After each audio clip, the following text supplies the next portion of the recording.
Hello दोस्तों। आज मैं फिर आपके सामने एक नई वीडियो के साथ अभी कुछ दिन पहले मैंने 2 वीडियो डाला था एसआईआर से रिलेटेड। तो उस पे कुछ लोगों के कुछ क्वेरीज़ थे, तो आज मैंने कुछ क्वेश्चंस को क्लब किया है और मैं कोशिश करूँगा कि उन क्वेश्चंस के आंसर दे सकूँ। और पहले मैं ये क्लैरिफ़ाई करना चाहता हूँ कि जो भी मैं आंसर दे रहा हूँ, वो मैंने अपने रिसर्च और होमवर्क के अकॉर्डिंग मैं दे रहा हूँ, राइट?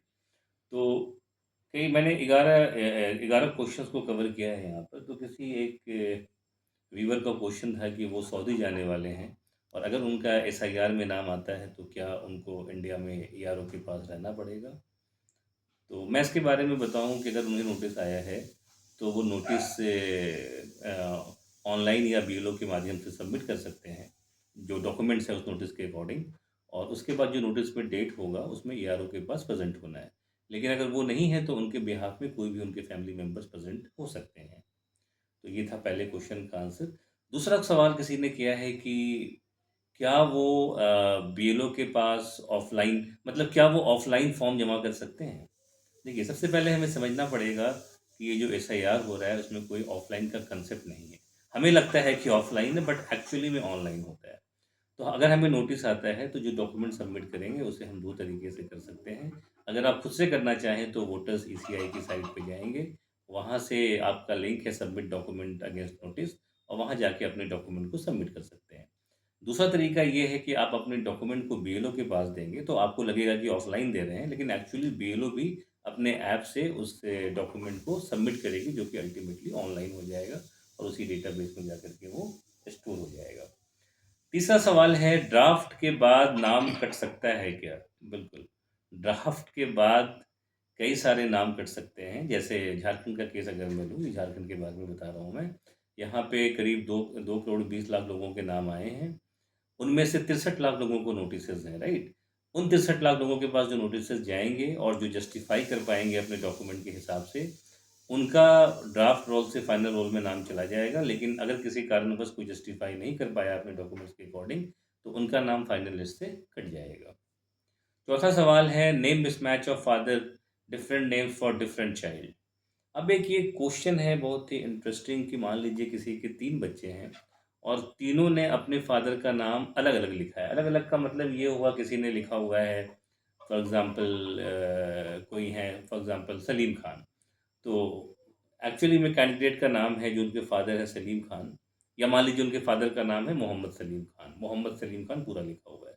अब एक बच्चे ने अपने सर्टिफ़िकेट में नाम लिखा हुआ है एमडी सलीम खान, दूसरे बच्चे ने लिखा हुआ है सलीम खान और तीसरे ने लिखा हुआ है मोहम्मद सलीम खान। तो अगर आप देखेंगे तो यहाँ पर एक्चुअली 3 नाम उनके अपीयर हो रहे हैं, सलीम खान, एमडी सलीम खान एंड मोहम्मद सलीम खान। तो इसके समझने का देखिए सबसे तरीका क्या है कि अगर ये तीनों नाम अलग-अलग हैं, तो अगर ऑफ़िशियल तरीका देखेंगे, तो उनके फ़ादर को क्या करना चाहिए, एक एफ़िडेविट बनवा कर के 2 पेपर में पब्लिश करवाना होता है, एक लोकल में, एक नेशनल न्यूज़पेपर में। उसके बाद गज़ट में उन्हें नाम पब्लिश करवाना होता है कि ये एमडी सलीम खान, मोहम्मद सलीम खान और सलीम खान तीनों एक ही आदमी हैं। ये तो ऑफ़िशियल तरीका है, तो उसके बाद ये माना जाता है कि ये तीनों एक ही आदमी हैं।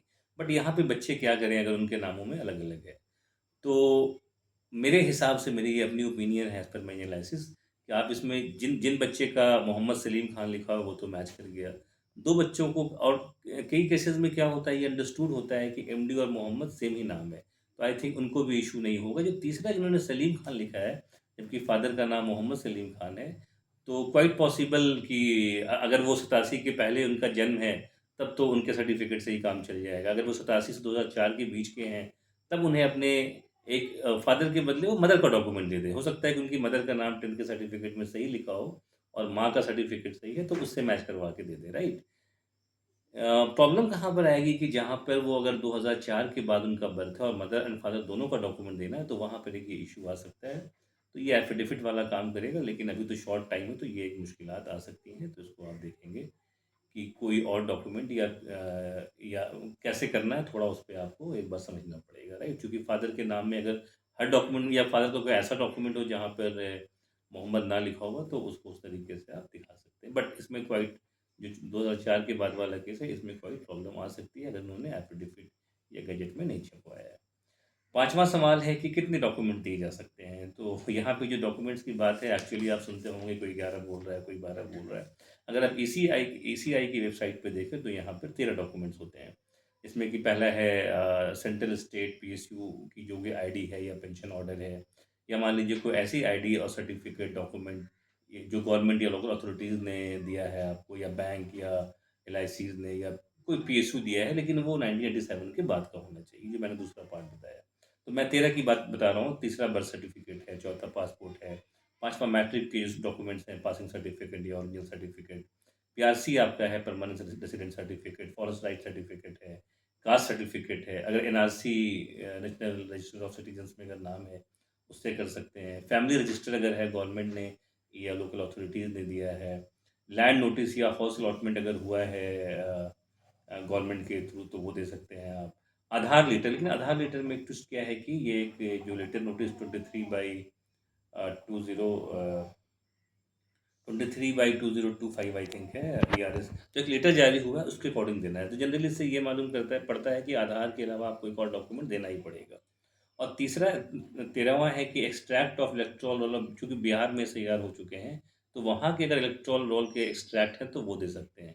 लेकिन अब तो मैंने देखा कि वेस्ट बंगाल में भी हो चुका है, किसी का ऐसा केस है, तो 25 का 26 का जो वहाँ का इलेक्टोरल रोल है, उसको भी दे सकते हैं। तो मोटा-मोटा ये निकल कर के 11 मेन डॉक्यूमेंट्स हैं, 12th आपके आधार जो लेटर आधार की बात कर रहा हूँ, और जो 13th है वो एक्सट्रैक्ट ऑफ इलेक्टोरल रोल जहाँ पे एसआईआर हो चुके हैं। नेक्स्ट क्वेश्चन है कि age discrepancy between father and son. तो ये हमने देखा है कि अगर एज में बहुत कम डिफरेंस है, 15 से कम है या मैक्स में ज़्यादा है, तो उस केस में क्या कर सकते हैं? देखिए, जनरली क्या देखा गया है कि 15 साल में तो बच्चे होते नहीं, या मैक्सिमम शायद 50 है उसके, वहाँ पे शायद हो सकते हैं, बट चांसेस अगर वहाँ 2 शादियाँ हुई तो हो सकते हैं।